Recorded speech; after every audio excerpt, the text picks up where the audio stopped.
Xin kính chào cộng đoàn. Kính thưa cộng đoàn, mỗi chiều thứ Bảy, lời mẹ như vang vọng thôi thúc mời gọi con cái mẹ. Hãy đến với mẹ, mẹ hằng cứu giúp, để cùng với mẹ dâng lời ca tiếng hát, ca tụng ngợi khen Thiên Chúa. Vì Chúa đã tuyển chọn mẹ, một con người được gìn giữ bao bọc, nuôi dưỡng bởi Chúa Thánh Thần. Trái tim vẹn sạch, tinh tuyền đầy yêu thương của mẹ, giờ đây như muốn ôm chặt lấy đoàn con của mẹ, để mẹ nuôi dưỡng, bao bọc, chở che bằng thần khí Chúa ở trong mẹ. Trái tim trinh khiết của mẹ đã ấp ủ trái tim con mẹ là Chúa Giêsu Kitô.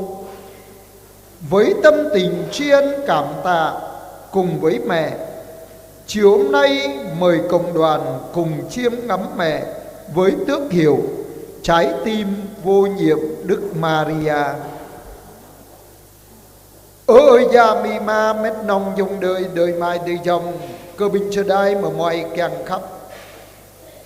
Rim lâm rơi nằm bơi hép ami bậc rút bờ sulu chắc dâu bình ana ami rây hằng ami hần ông gùm suru bút rom hằng ami bờ giờ ta lời ado hari bani hơ ớt bờ bờ an hoa ở đây doa khoa đề róa tu ami sa chô mà núi khoa đề vây bờ găng chêm rong mừng chùa đề hờ tai hờ chí ở cha dạ dòng bạp lai pran khắp ami mong ane ami keng pi api hana ami amang tean ami keng ami git gây vay lăng bờ gang chêm rong mừng chùa đề độ bơi ami hờ tai cơ ami at do amang hờ tai ana cơ Giêsu Kitô khoa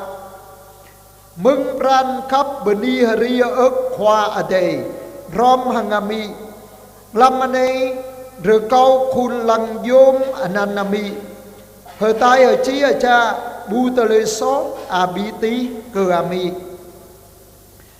mong anh ta cả vứ rờ câu chua đây tu bạc lai chú bừng chua đây rời krim cho cơ bình ta keng cơ bình ta mau chua đây gít gây vai lang begang kada ami.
Lạy Chúa, Chúa là kho tàng của tình yêu và là nguồn mạch của ơn cứu độ.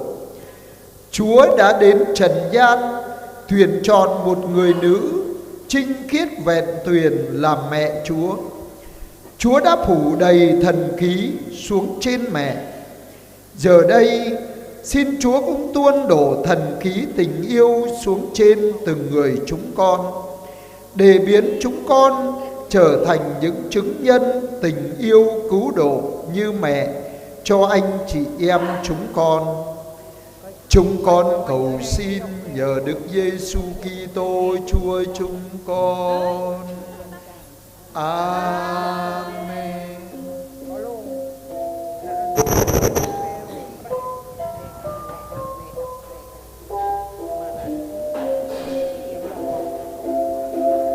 Ane amillo y loco penano. Ane amillo y cape mi branchoa. Nemico chimillo wo baile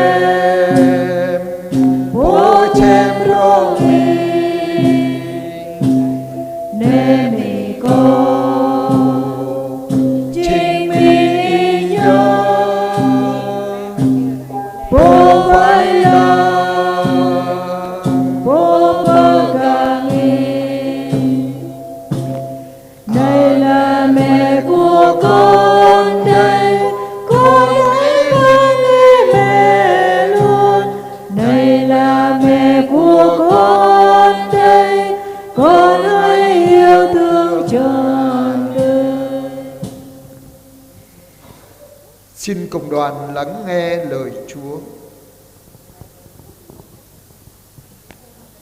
Lời Chúa trong tin mừng theo Thánh Luca. Hàng năm cha mẹ cậu Giêsu chảy hội đến Jerusalem mừng lễ vượt qua. Khi người được 12 tuổi, cả gia đình cùng lên đền thờ.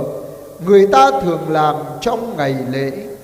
Xong kỳ lễ, hai ông bà trở về, còn cậu Giêsu thì ở lại Jerusalem mà cha mẹ chẳng hay biết. Ông bà cứ tưởng là cậu về chung với đoàn lữ hành, nên sau một ngày đường mới đi tìm kiếm giữa đám bà con và người quen thuộc. Không thấy con đâu, hai ông bà trở lại Jerusalem mà tìm. Sau 3 ngày, hai ông bà mới tìm thấy con trong đền thờ, đang ngồi giữa các bậc thầy, vừa nghe họ vừa đặt câu hỏi. Ai nghe cậu nói cũng kinh ngạc về trí thông minh và những lời đối đáp của cậu. Khi thấy con, hai ông bà sửng sốt và mẹ người nói với người: Con ơi, sao con lại làm cho cha mẹ như thế? Con không biết cha mẹ đây đang phải cực lòng tìm con. Người thưa: Sao cha mẹ lại tìm con? Cha mẹ không biết là con có bổn phận ở nhà của cha con sao? Nhưng ông bà không hiểu lời người vừa nói. Sau đó người đi xuống cùng với cha mẹ trở về Nazareth và hằng vâng phục các ngài. Riêng mẹ người thì hằng ghi nhớ tất cả những điều ấy trong lòng. Rim thun nami ama Giêsu qua nào per Jerusalem, giờ rơi Pascha, lâm nhu nào plu đoa thùng, tui choát cờ rơi anun, gờ nhu đi nào mân per Jerusalem, dòng đum mà rơi anun, lâm gờ nhu lại, chờ đại Giêsu khóa độ lại bởi Jerusalem, hằng ami ama nhu bù thảo ố, min Giêsu qua độ tôm kun nào rom, gờ nhu rabat hamau lê hạc rơi trở làn, lê anun cả mơ xem nhu amang kun bình góp duy hằng gờ yút gờ dầu, sama bù bù ố, gờ nhu hanun gờ nhu Klai đâm per Jerusalem xem nhu gao clau rơi gờ nhu bù lê Giêsu qua đô amang sang ở đó đinh đô tông ra bình này mư hăng từ nhà của nhu bí bang lời po mư nhu độ xích cơ tình nha hăng cơ ano nhu thâu hăng lại bú nhu đoa cả nhu lăng hà linh hăng mi nhu lại cơ nhu ở na doa gất y nga tui anun cơ gờ mời anh ấy ama ý hằng câu bờ ngót du xem ý sa mơ nhu lại doa gất xem cầu ghi bu thâu ô ha cầu khom do amang đum ra ama cầu sa mơ gờ nhu bù lũ ô hẹp nhu lại cơ gờ nhu lẽ nun Giêsu qua krun tôm gờ nhu lại pơ Nazareth hằng loa gu cơ gờ nhu ami nhu ya cây chắp đum hẹp anun hằng pran choa. Xin mời cộng đoàn ngồi.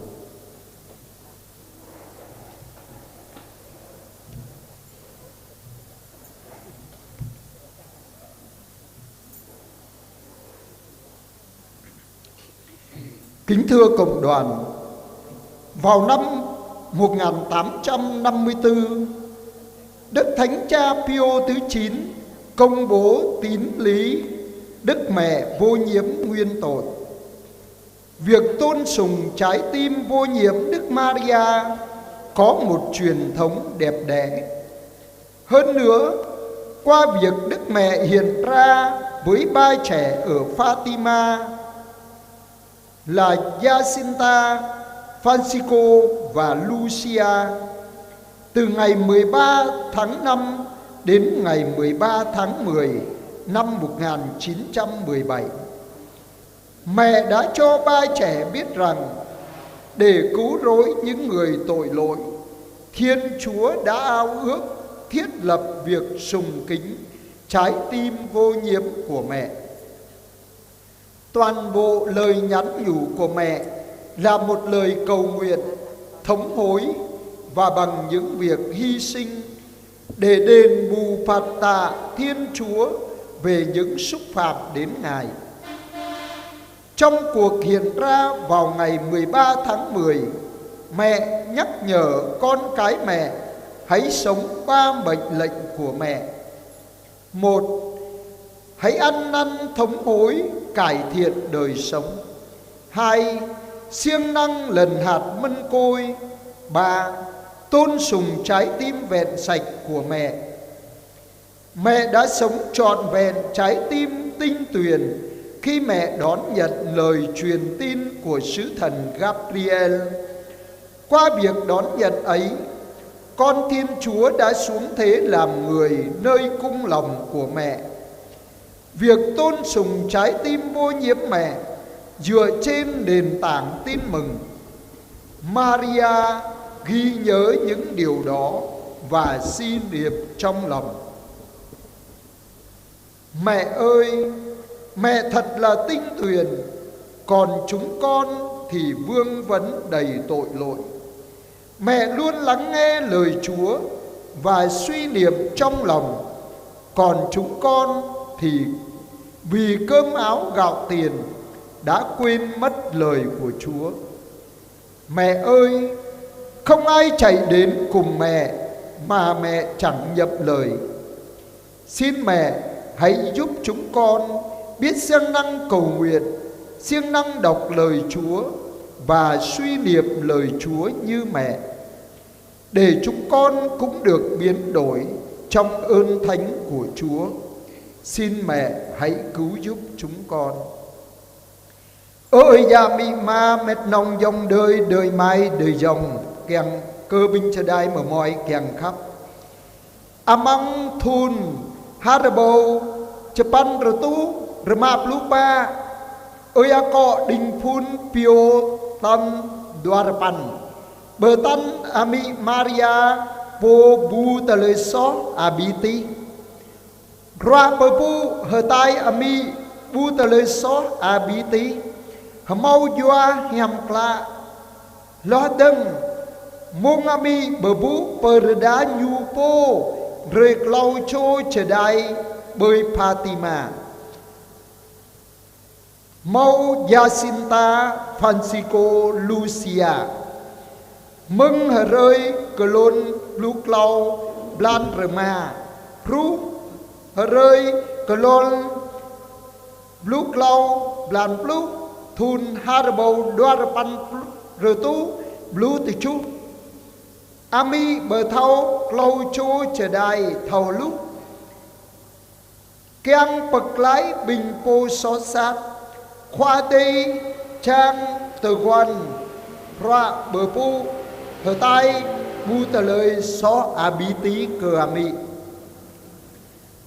bí bờ hép bờ thâu cờ ami dinh sa mà ta giàu lại cờ mal tờ lời xó hằng ma pra hờ điếp hèm kla keng bờ pu pani pran khắp khoa đầy amang wat bờ bu bờ đá yu po amang hờ rơi cờ nôn lũ clau làm lúc ami bờ thâu cờ vứt ra câu chắc dâu ana đau bờ xít tui clau tờ lời bờ tan ami xa cơ hâm ăn tờ lời xó hằng bờ pli prâu tờ lời hờ điếp đoa triang dâu lai vô anyu cơ toai bờ ngài hèm tăng clau bờ pu hờ tai bu tờ lời xó bí tí ami hờ điếp dốc dên hờ tai hờ chí hờ cha lơm ami chợ ca bờ thâu mừng giang hèm gặp đi mừng chợ ca anun ana khoa đây run rây dinh ana một núi bơi tiền ami tờ lời bờ pu hờ tai bu tờ lời xó bí tí cơ ami bơi xít tui hara hep ade ami Maria ya pio dum tờ lời anun hăng bờ min amang pranchua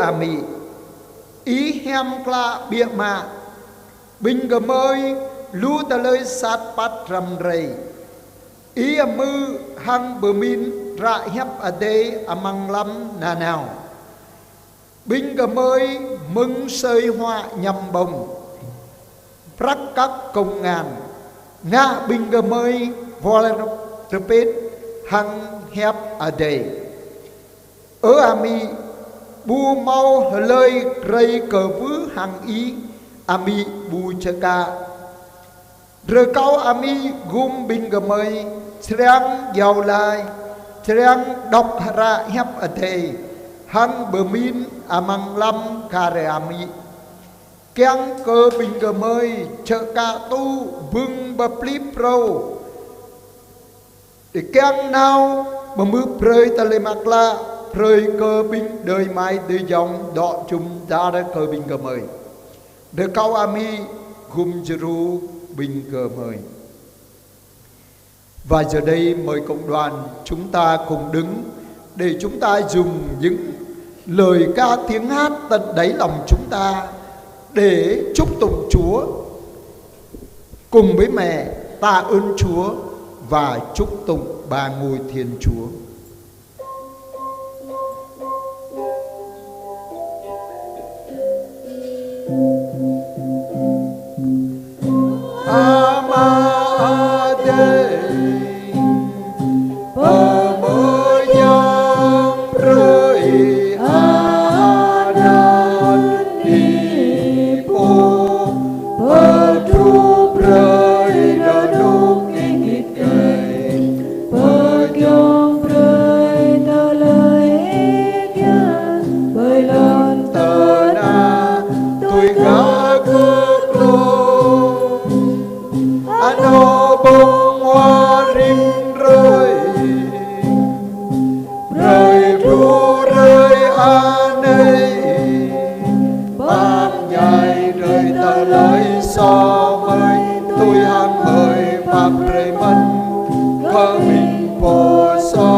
Sông bờ lai mới mừng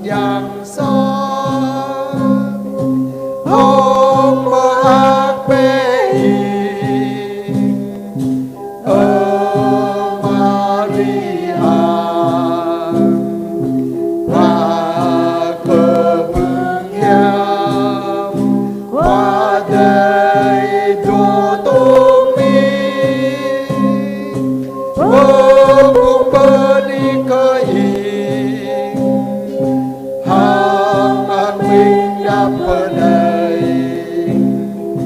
pernay ka Giêsu ana mừng tiếng đi Maria mơ già ami hoa giang a đây giàu lại rơi cơ mời đam mơ núi so xa tu ta đây hang long mu mời chiếc lo pran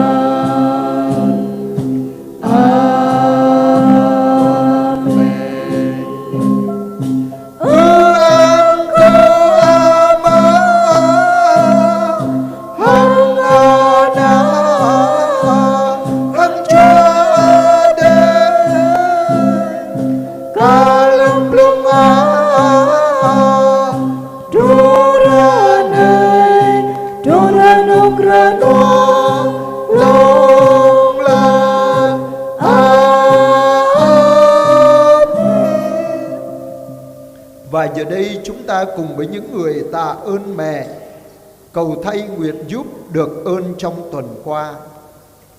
5 người xin tạ ơn vì thêm lòng kính mến Chúa và Đức Mẹ. 2 người xin tạ ơn vì biết vâng theo thánh ý Chúa. 1 người xin tạ ơn vì dâng mình cho Chúa trong đời sống tu. 1 người xin tạ ơn vì đã chừa bỏ tội lỗi và tính hư nết xấu. 2 người xin tạ ơn vì đã ăn năn trở về cùng Chúa. 11 người xin tạ ơn vì đi đường được bình an. 7 người xin tạ ơn vì đã có công ăn việc làm. 1 người xin tạ ơn vì mau trả hết nợ. 1 người xin tạ ơn vì đã đòi được nợ. 6 người xin tạ ơn vì gia đình sum họp hòa thuận yêu thương nhau. 6 người xin tạ ơn vì gia đình được bình an. 4 người xin tạ ơn vì con cái ngoan ngoãn học hành tấn tới thi tốt. 5 người xin tạ ơn vì đã khỏi ốm đau bệnh tật. 1 người xin tạ ơn vì đã cầu cho các linh hồn. 1 người xin tạ ơn vì đã thánh hóa bản thân, cải thiện đời sống. 3 người xin tạ ơn vì đã cứu giúp trong cơn gian nan khốn khó. 3 người xin tạ ơn vì bình an trong tâm hồn và trong cuộc sống. 1 người xin tạ ơn vì sinh nở được bình an. 3 người xin tạ ơn vì đã có con cái. 1 người xin tạ ơn vì đã tìm thấy của cải. Và tất cả những tâm tình, những ơn mà chúng ta được trong tuần qua nhờ mẹ truyền cầu một cách âm thầm, giờ đây chúng ta cũng hiệp với những người này để tạ ơn Chúa và cảm ơn mẹ. Hiệp cùng mẹ Thiên Chúa, chúng con xin tạ ơn Cha.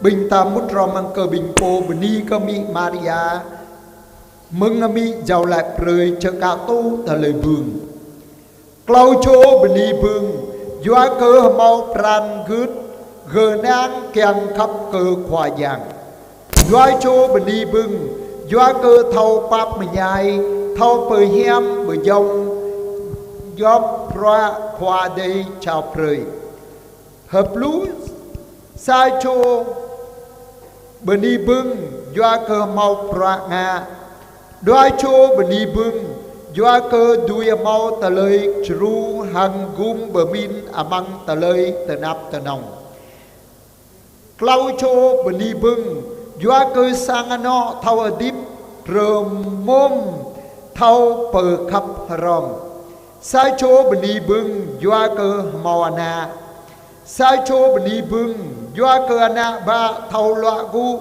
treng hakram ra rơi rồi cười đuôi đi amang ta lời bờ lòng blue sai cho bni bưng doa cơ na ba thâu loa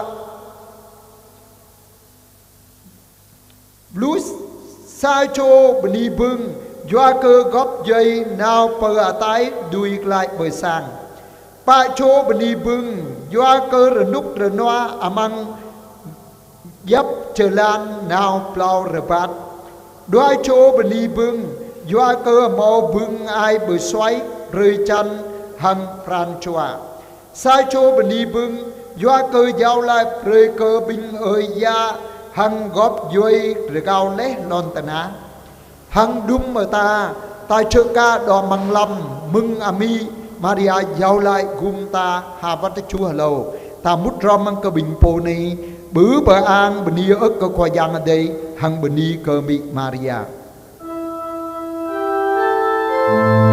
hiệp cùng mẹ Thiên Chúa chúng con xin tạ ơn Cha.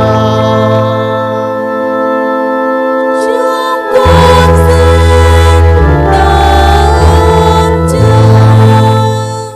Và giờ đây chúng ta cùng với những người xin mẹ cầu thay nguyện giúp trong tuần tới này.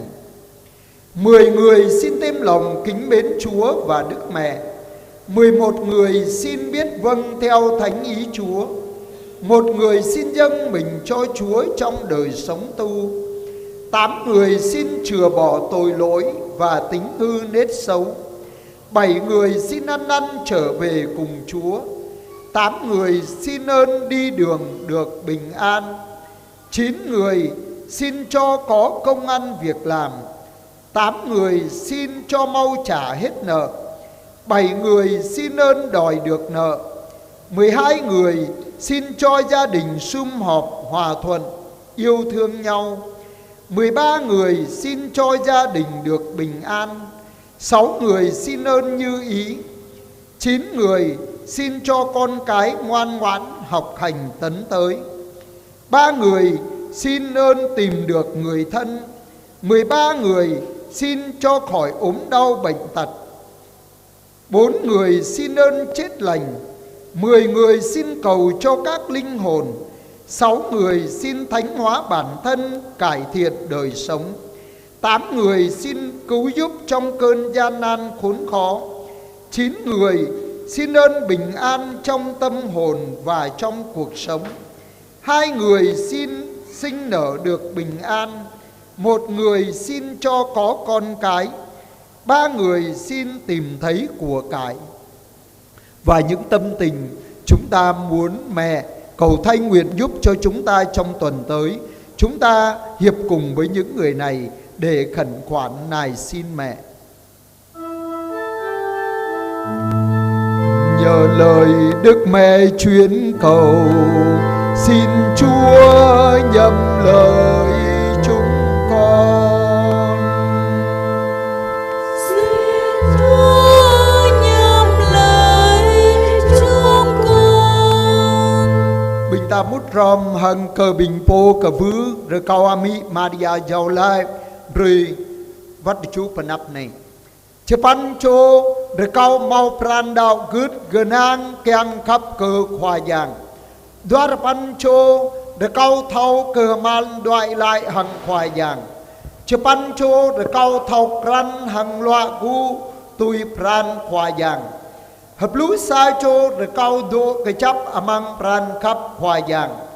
Cepan cho rồi cao thâu pa penyai thâu pe hiam be dong dấp ra khoa giang chào prơi. Hợp lũ sai cho rồi cao rồi nút rồi noa amang pran choa hằng amang ta lời hợp điệp. Pa cho rồi cao mau pra nga. Đoar ban cho rồi cao đuôi mau ta lời sru hằng gum bờ min amang ta lời ta nạp ta nòng. Hợp lũ pa cho rồi cao sang ano thao hợp điệp rơ môm thao bờ khắp rom. Clau cho rồi cao mau ana ba. Clau cho rồi cao ba amang hằng ba ana hằng tờ keng kla hem.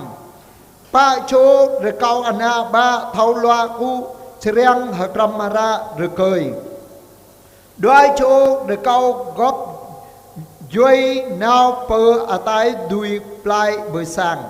Hợp lũ chú chô để câu rờ núc rờ noa amang dốc chà lan nào plau rờ bát. Hợp lũ ba chô để câu mau bưng ai bơi xoáy rơi chăn hàng pran choa. Từ chú chô để câu dây hèm pla.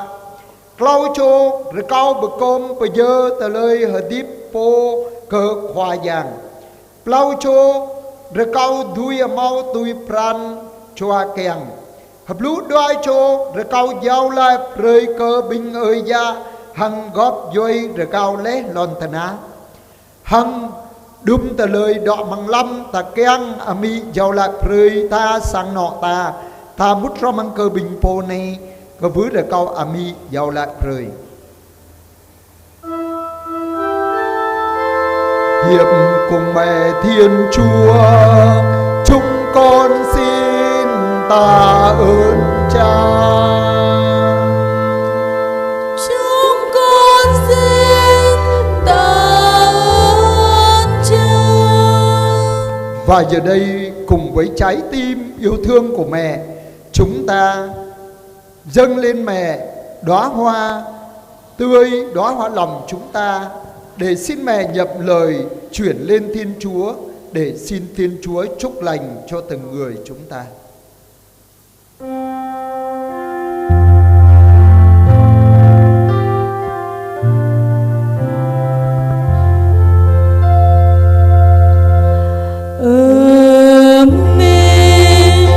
Cầu rọc tôi trở lên đi, rằng cô kia tôi cruy, yang mi petop reit lai tu.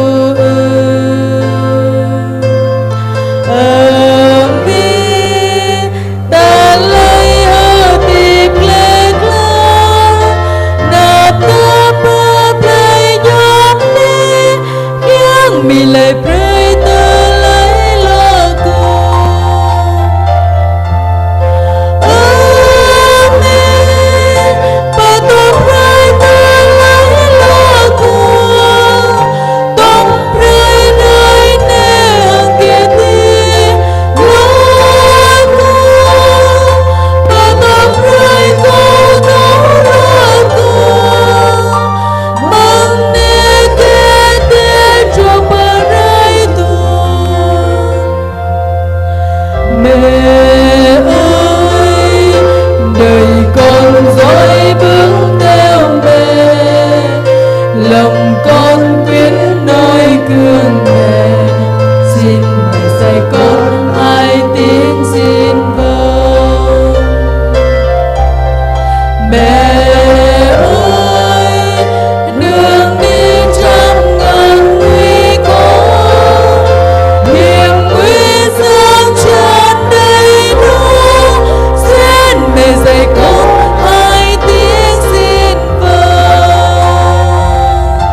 con dõi bước theo mẹ, lòng con quyết nói cương mẹ, xin mẹ dạy con hai tiếng xin vâng. Mẹ ơi, đường đi phố đầy bóng tối, bầy trống giăng tràn muôn lối, xin mẹ dạy con hai tiếng xin vâng. Xin vâng, mẹ dạy con hai tiếng xin vâng. Hôm qua, hôm nay và ngày mai xin vâng. Mẹ dạy con hai tiếng xin vâng. Hôm nay tương lai và suốt đời. Và giờ đây xin mời cộng đoàn chúng ta cùng quỳ gối để đọc kinh Đức Mẹ hằng cứu giúp. Ami hanong kum juru ko doi re pa i ke vu re ko hang i ye ke i ye po ama mơ nhập ko i ye po bai lang sang pung nham qua te ye ke te le qua te pasit le ye pung arang mo le ke meng tengah ni pa pa re rupa ta i po dor ke ko tu ya ne ý nhớ ami Giêsu qua ý nhớ ami tanap tap ý tui ba tum talai tanap ý pabut ram hang tum talai tanap Giêsu qua đã mơ berjing sang pung yang perlai menui menam ý nhớ ami menui menam ý tu le dum tru vai lang bing kamai kau dah sin ni tui ane pengajar pegang pre qua trái bu lùi rai ô hang bu mau le amang apui kedir o hang kau dau gut ni lời doa prancha kenang in uldi kabu kabati xin moi pegang pre meng pran gut anun kau doi re pe i de kau i pre ka kau jing po mau pran chua in ke inana tôi anun kau dau gut ni kau mau bưng cái chắp rupa lu hang bưng palai ami reko i pa pre ka ko da pre ka ko bưng to reko meng i amang ko pan re này Maria cha nong ya yo Ima cika tu le ananami anam gum jeru Kiang cơ bực rút bờ sốt pran chua binh cơ mới cơ nang in cơ ý Hân đôn kau cơ bứ re kau ý khắp pháp gum jeru kau na nao amang yapani to ano nao Lâm gian sáp lư plai Lâm amau ta lê so Lâm bước ta lê ta nap amang ta lê atip Hang biak ma nyu amang mung chip lo pran ami po thâu kappa re kau i pre ka kau thâu đôi nào po i na nào kau tui kus nik ta da kau kim đôi nào po i hadun nga pre ka i chai mơ yap ko re kau i pre ka kau bưng yom panane thâu trăng yau lai han i na nào han mo pran chua kanang in ka i ka rang na san Kiang cơ ý mơ yap kau yau lai Đã mơ gum jeru kau na nào Ham pre cơ kau bướng đạo cứ cơ chap pru po lích ami anong gum jeru Re kau ý pa pu pre nham cơ kau Hang yau gai rum pre cơ kau tu ta ne Hang lương mung chi plom pran Amen ami anong gum jeru Re kau ý vai lang begang cơ bin po dong ram kau Began cơ pua ko đinh phun cơ phun chân yang cơ lon ya ko cơ sang ano ko cơ đời amai đời dòng ko cơ binh ayat thang abi bang binh po tana cơ nuôi cơ binh bangat chua do amang ani pagai ami Maria nom gum seru de kau i yau lai gum rei cơ kau da an phong so po bai lang began ko Đỡ câu ý cùng sưu câu lớp cà bạp lưu đại thầu nào trúc đoại. và Ami Maria. Bài giờ hành hương đã kết thúc. Giờ đây chúng ta chuẩn bị tâm hồn để bước vào tham dự thánh lễ. Xin cảm ơn cộng đoàn.